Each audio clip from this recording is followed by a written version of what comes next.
तुम्हारा साथ है जिंदाबाद बीजेपी जिंदाबाद बीजेपी जिंदाबाद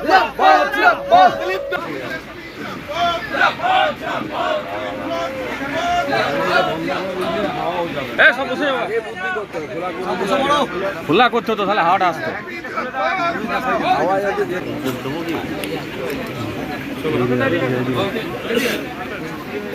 তো কই যে জবাব দিচ্ছে, তাদের অফিস আছে, তাদের লয়ার আছে, তাদের কাজ তারা করছেন, আমি আমার কাজ করছি। আর দিলীপ অভিষেক বন্দ্যোপাধ্যায় রতন প্রসাদ শাহ মহাশয়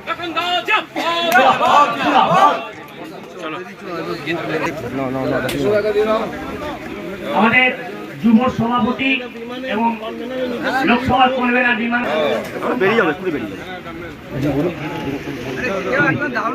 প্রদীপকে বরণ করে নিচ্ছে। কথা দিয়ে কথা রেখেছেন দিলীপ দা। কালকে এখানে তৃণমূল প্রচার করেছিল আমাদের জেলা সভাপতি শ্রদ্ধেয় অভিজিৎ দা বসু। উপস্থিত হয়েছি কোদাইপুর গ্রামে, আমাদের মন্ডল সভাপতির নিজস্ব গ্রাম, আমাদের লোকসভার কনভেনারের নেতা, আমাদের সম্মানবাদ। আর এখানে উপস্থিত হয়েছেন আমাদের রাজ্যের সম্পাদক, দুর্গাপুর পশ্চিমের বিধায়ক লক্ষণ দা, উপস্থিত আছেন আমাদের জেলার আর এখানে উপস্থিত হয়েছেন আমাদের রাজ্যের সম্পাদক, দুর্গাপুর পশ্চিমের বিধায়ক লক্ষণ দা, উপস্থিত আছেন আমাদের জেলার তো কই যে নোটিশের জবাব দিচ্ছে, তাদের অফিস আছে, তাদের লয়ার আছে, তাদের কাজ তারা করছেন, আমি আমার কাজ করছি। আর দিলীপ অভিষেক বন্দ্যোপাধ্যায় আজকে একটা টুইট করেছেন এবং তিনি যেটা বলেছেন যে বিজেপি ভুলে গেছে শ্বেতপত্র প্রকাশের কথা, 100 দিনের কাজ এবং হচ্ছে আবাস প্লাস যোজনা নিয়ে 15 দিন অতিক্রান্ত হয়ে গেল, এটাই মোদি গ্যারান্টি। এবং উনি বলার কে? 2,29,000 কোটি টাকা লুট করে খেয়েছেন, গরিব মানুষের বাড়ির টাকা, জলের টাকা, রাস্তার টাকা, শৌচালয়ের টাকা লুট করে খেয়েছেন। আমি বলিনি, এটা সিএজি বলেছি। সে 2,29,000 কোটি টাকা কেন্দ্রের পাঠানো, সেই টাকার তো হিসাব আগে দিয়ে দিন, তারপরে পরের টাকা চাইবেন। সেজন্য চোরেদের টাকা চাওয়ার অধিকার থাকে না, হিসাব দেওয়ার দায়িত্ব থাকে। মানুষ হিসাব চাইছে, হিসাব দিতে হবে, তারপরে শ্বেতপত্র কি ব্ল্যাক পেপার কি হবে সেটা দেখা যাবে।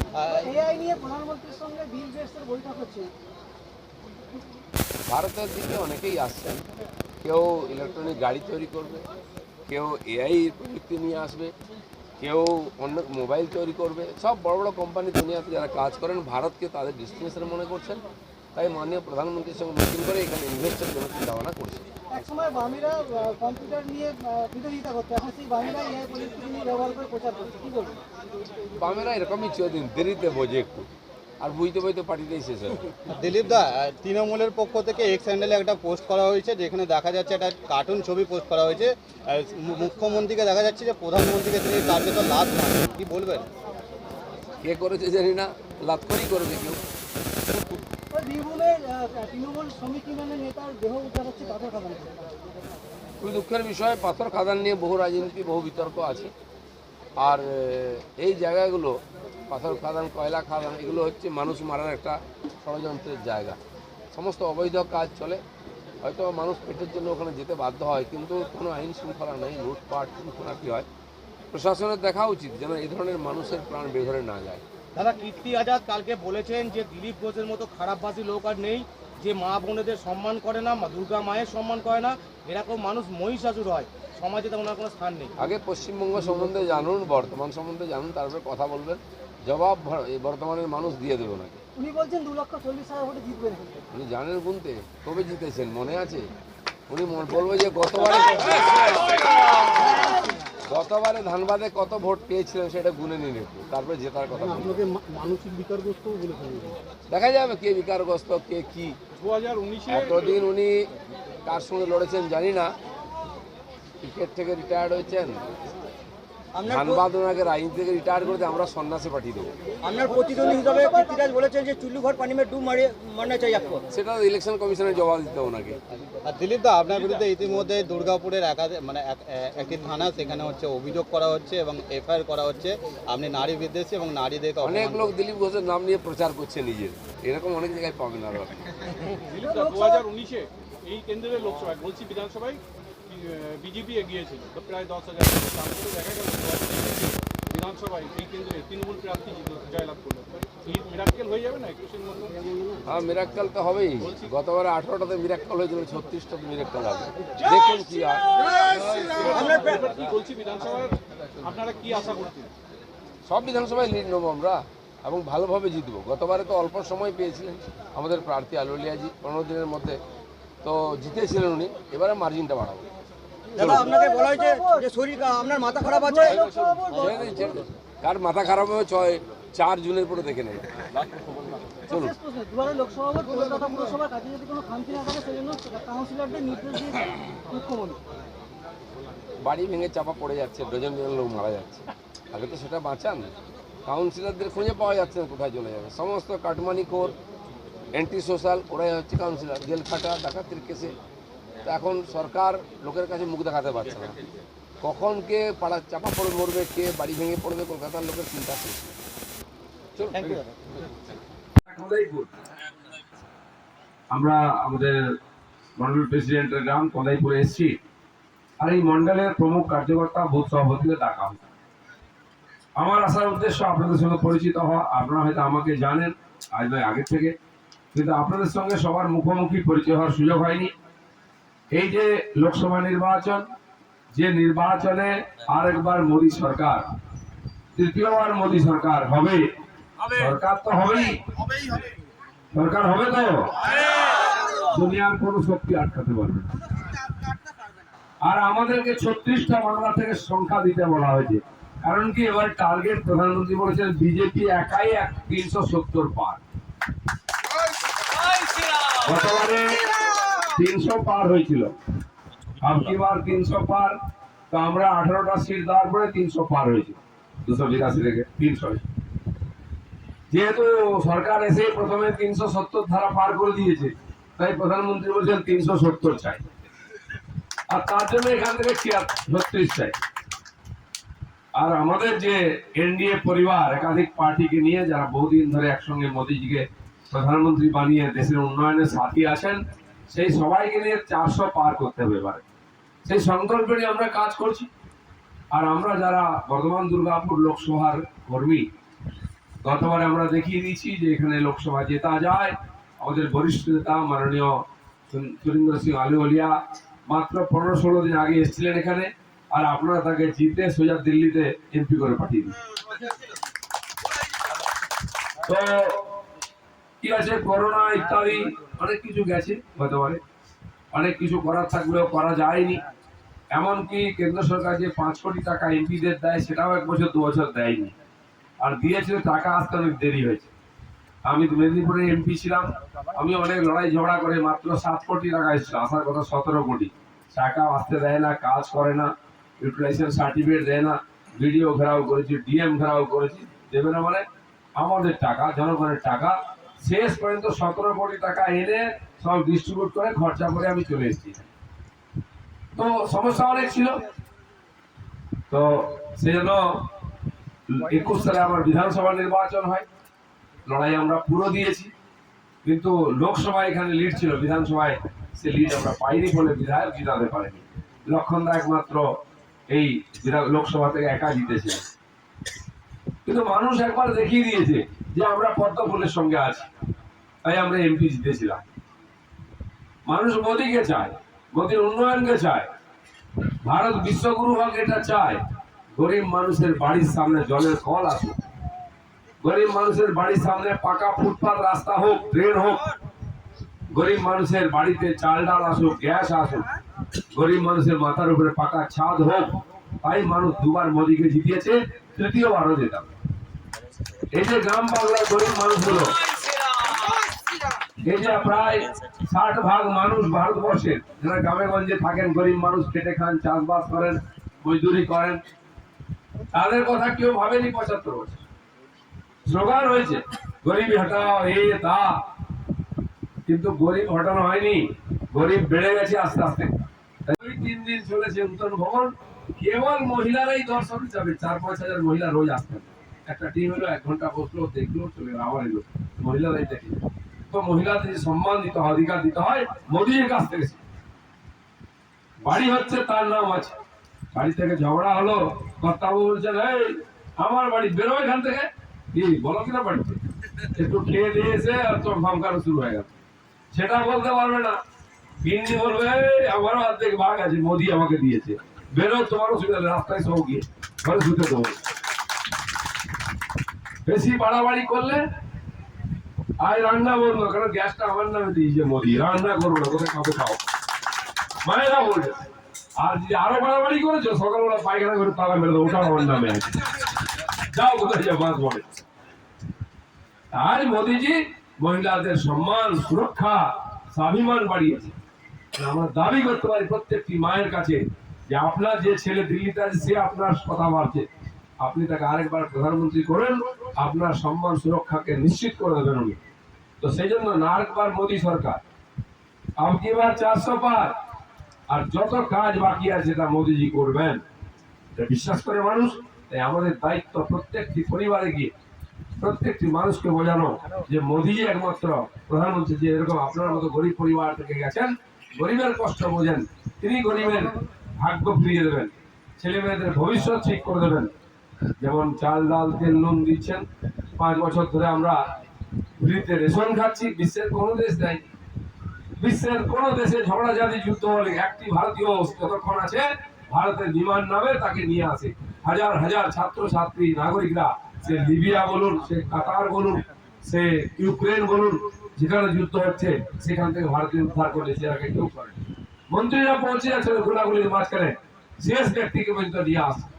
সারা বিশ্বে যখন হাহাকার, লক্ষ লক্ষ লক্ষ মরে যাচ্ছে করোনাতে, ভ্যাকসিন তৈরি করেছে ভারত, ইতিহাসে প্রথমবার। আজ পর্যন্ত ভারতে কোনো ভ্যাকসিন তৈরি, একটা নেই, দুটো, এখন 3টে তৈরি হচ্ছে। ভারতের 140 কোটি লোককে 2-3টে ভ্যাকসিন দেওয়ার পরে আরো 100টা দেশের নাগরিকদের আমরা ভ্যাকসিন দিয়েছি। আমরা বুলেট ট্রেন পারিনি, কিন্তু ভারত বন্দে ভারত ট্রেন চালু করেছি, বুলেট ট্রেন নিয়ে আসছি বিদেশ থেকে, কারণ আমরা দেখাতে পারি আমরাও বুলেট ট্রেন চালাতে পারি। আমরা উপগ্রহ বিশ্বে উৎক্ষেপণ করছি, অন্য দেশের উপগ্রহ উৎক্ষেপণ করে পয়সা কামাচ্ছে আমাদের ইসরো। আমরা মিসাইল তৈরি করেছি, আমরা বলছি 5,500 কিলোমিটার যাবে, চায়না বলছে না, লুকোচ্ছে, 13,500 কিলোমিটার যাবে, বুক করছে দেখে। চীনের যে কোনো শহরকে এখান থেকে মারা যায়। আমরা রকেট তৈরি করি যাতে উপগ্রহ যাচ্ছে, আমরা চন্দ্রযান তৈরি করেছি। কারা করেছে? এই গ্রাম বাংলার ছেলেরা বাংলা স্কুলে পড়ে গেছে, দিয়ে বিজ্ঞানীরা আজকে তৈরি করছে, তাই এত কম দামে করতে পারে। বাড়ির সামনে 6 লেন 4 লেন হাইওয়ে, সারা দুনিয়া আপনি ঘুরে আসুন গাড়ি নিয়ে। রাম মন্দির দেখতে যাবেন, বলছে ট্রেনে বড় ভিড়, টিকিট পাওয়া যায় না, কে বলছে বিমানে খরচা বেশি। গাড়ি বার করো, ছেলে বউ শ্বশুর শাশুড়ি গাড়িতে বসো, এখান থেকে বাবা ধাম দর্শন করে গয়া গিয়ে কাশী মথুরা বৃন্দাবন অযোধ্যা করে বাড়ি ফিরে চলে এসে। চারিদিকে হাইওয়ে, যেদিকে ইচ্ছা গাড়ি নিয়ে চলে যান, যেখানে ইচ্ছা থাকুন, রাস্তার ধারে হোটেল। সারা দেশের সমস্ত প্রাচীন মঠ মন্দির তীর্থক্ষেত্রের সংস্কার হচ্ছে, নূতন ভারত গড়ে উঠছে। খালি রাম মন্দির বা কাশী বিশ্বনাথ হয়নি, দুবাইতেও মন্দির তৈরি হয়ে গেছে। ভারতের কৃষ্টি সংস্কৃতি সভ্যতার প্রকাশ বিকাশ হচ্ছে। রেল লাইন, একটা দুটো ট্রেন চলত, রেলের বাইরে করতো, এত ট্রেন দেবো, এই ভাড়া কমিয়ে দেবে, গল্প হতো। যে ভাড়া কমাবার কথা বলে না, ট্রেন ভাড়ার সুবিধা দিন, ভাড়া নিন। আজকে ট্রেন লাভে চলছে, একদিন কোচিতে চলতো, নতুন নতুন ট্রেন চলছে, বন্দে ভারত চলছে, অমৃত ভারত চলছে, নবভারত চলছে। 14 সালে যখন প্রধানমন্ত্রী হন, প্রায় 130 কোটি জনতা ছিল ভারতবর্ষে, তার মধ্যে 30 কোটি লোক দরিদ্র সীমার নিচে ছিলেন। তারা দরিদ্র ছিলেন, মানে কমপক্ষে তার বাড়ি নাই, তার খাওয়া ঠিক নাই, তার কাজ নাই। সেই গরিব মানুষগুলোর উন্নয়নের জন্য প্রধানমন্ত্রী প্রথম লাল কেল্লা থেকে ভাষণ দিলেন যে আমি প্রত্যেকের বাড়িতে শৌচালয় বানিয়ে দেবো। লোক বলছে কি রে ভাই, প্রধানমন্ত্রী শৌচালয়ের কথা বলছে? বড় বড় কথা বলে, রাস্তাঘাট করে দেবো, এয়ারপোর্ট করে দেবো, রেল করে দেবো, জল দিয়ে দেবো। মোদী তো সেগুলো করেছেন, কিন্তু যেটা হয়নি আমার বাড়ি হাইওয়ের কাছে, বড় বড় গাড়ি ঘোড়া যাচ্ছে, ও মা আমার বাড়ির চাল নেই, হাওয়াতে উঠে যাচ্ছে, পাকা বাড়ি নেই, আমার বাড়ির মেয়েদের জন্য শৌচালয় নাই, আমার বাড়ি একটু অসুবিধা হলো খাবার দাবার নেই, চাল ডাল নেই, এটা কে দেবে? আমার বাড়ির ছেলে মেয়েরা স্কুলে যায়, স্কুলে মাস্টার নেই, পাশের হসপিটালে গেলে ডাক্তার নেই, শুদ্ধ খাবার জল নাই, এটা তো আগে চাই। হাইওয়ে রানওয়ে তো হবেই। নরেন্দ্র মোদী দেখিয়ে দিয়েছেন, খালি বলেন না। আজকে কোটি কোটি গরিব লোকের বাড়িতে, গরিব বাড়ির মা বোনেদের সম্মান রক্ষার জন্য বাড়ি বাড়িতে শৌচালয় বানিয়েছে, চলছে। যদি 2 বছর করোনা না হতো আজ প্রায় শেষ হয়ে যেত, সব বাড়িতে হয়ে যেত। যে মানুষরা গরিব, জন খেটে চাষ করে জীবনযাপন করে, ছেলেকে পড়াতে, মেয়ের বিয়ে দিতে সারা জীবন চলে গেল, মাথার উপরে ছাদটা, টিনের ছাদটা পাকা করতে পারলো না। মোদী তার স্বপ্ন আছে যে মাথায় একটা পাকা ছাদ হোক। মোদী বললেন চিন্তা করো না, আমি আছি, তোমার পাকা ছাদ আমি বানিয়ে দেবো। আজকে কোটি কোটি বাড়িতে বানানো হচ্ছে। পশ্চিম বাংলায় 56 লক্ষ লোকের টাকা এসেছিল, তার 17 লক্ষ লোকের নাম কেটে দিয়েছে টিএমসি লোকেরা। বাকিদেরও আগে 20,000 টাকা নিয়েছে, টাকা দিয়ে তবে বাড়ি হবে, টাকা নিয়ে খেয়ে ফেললো তার বাড়ি হবে। শৌচালয়ের জন্য 1000 টাকা নিয়ে নিয়েছে, মোদীজি 10,000 টাকা পাঠিয়েছেন, তার শৌচালয় হলো না, বসে আছে।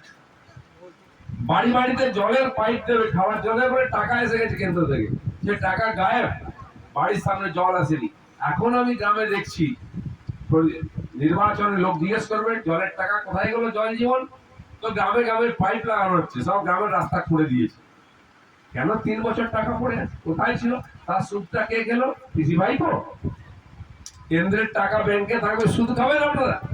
আর দিলীপ ঘোষ বললে বলে এই রে, বড় উল্টা পাল্টা বলে, সোজা কথাটা উল্টো পাল্টা লাগবে যদি বুদ্ধি উল্টো পাল্টা। তো নরেন্দ্র মোদী একমাত্র গরিব মানুষের জন্য করেছে। আরে মানুষও বুঝে গেছে এই লোকটা যতদিন আছে আমার ভবিষ্যৎ আছে, আমার ছেলে মেয়ের ভবিষ্যৎ আছে, আমার বাড়ির কি সমস্যা আছে, আমার বাড়ির মেয়েরা পাতা জাল দিয়ে ভাত রান্না করছে, চোখের জলে এটা জানে, তাই বাড়ি বাড়িতে গ্যাসের কানেকশন দিয়েছে উজ্জ্বলা। বৃষ্টি বাদলায় পশু কৃষকের মায়েরা বাইরে যান শৌচালয়ের জন্য, শৌচালয় নেই, মা জানেন মোদীজি, তিনি বানিয়ে দিচ্ছেন, বাড়ি বানিয়ে দিচ্ছেন, রাস্তা বানিয়ে দিচ্ছেন। সেই নরেন্দ্র মোদী আজকে লোক ভাবছে আমার নিজের লোক। এই 70 বছর ধরে স্বাধীন ভারতের গরিব মানুষ কখনো ভাবেনি যে আমি স্বাধীন ভারতের নাগরিক, কারণ সে স্বাধীনতার কোনো সাহায্য পায়নি, অধিকার পায়নি।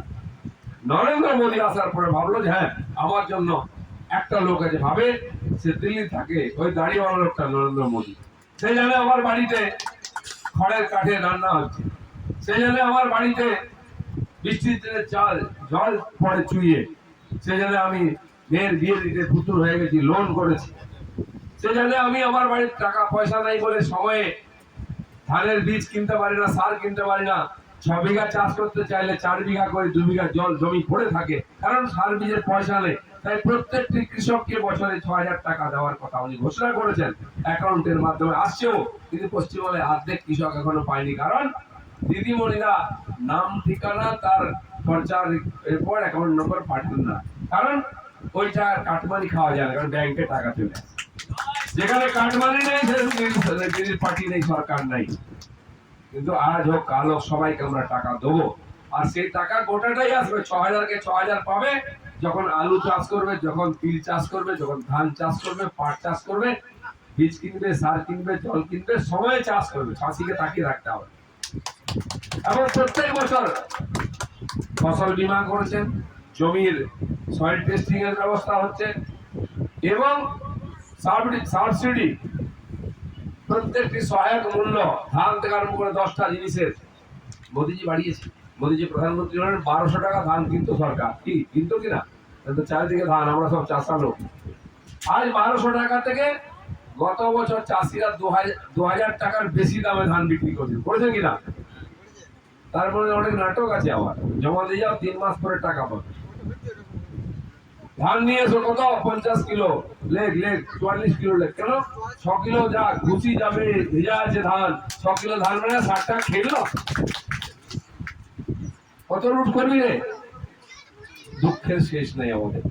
কিন্তু মোদী বলেছেন সেদিন, এই যে গরিব লোকের টাকা যারা খেয়েছে সব পেট থেকে বার করবে, আর যারা 100 টাকা কিলো ওই পাতলা চালের ভাত খায় বাড়িতে, সুন্দর নরম বিছানায় শুয়ে এসি চালিয়ে দিয়ে, বাড়ির বাইরে গেলে সুন্দর কালো কাঁচ লাগানো এসি গাড়িতে বউকে নিয়ে ঘুরতে যাচ্ছে 4খানা গয়না পরে, সেই বাড়িতে খেয়ে ফুর্তি করে সরু চাল ধান আর বাটা মাছের ঝোল খেয়ে ঘুমানো ঠান্ডাতে সে হবে না, তিহার জেলে গিয়ে শুতে হবে।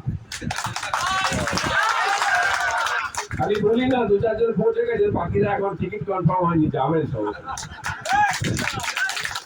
আপনি ভাবছেন দিল্লির জেল, অনেকে দেখেছেন যে সে এক মন্ত্রী আছে কেজরিওয়ালের, তার গা টেপা দেওয়ার লোক আছে, মাথা টিপে দেওয়ার লোক আছে, মানে খুব আনন্দ কেষ্টতা হয়েছিল। যা এখানকার জেলের চেয়ে দিল্লির জেল ভালো। বিহার জেলে গেলে সুন্দর বিছানা থাকবে সিমেন্টের, বালিশও পাবে না, মাথায় ইট দিয়ে ঘুমতে হবে, গা টিপে দেওয়ার লোক পাবেন না। এই যারা গরিব মানুষকে লুট করেছে তাদেরকে তিহারের ভাত খেতে হবে। কেউ তো গিয়ে ভুবনেশ্বর ঘুরে এসছে, কেউ ওখানে আলিপুর জেলে আছে, কেউ সেন্ট্রাল জেলে আছে, বাকিরা রোজ নাম আসছে আর যাচ্ছে, 7 বার 8 বার 9 বার চিঠি পেয়ে যাচ্ছে, 10 বারে যাচ্ছে তো ভেতরে চলে যাচ্ছে।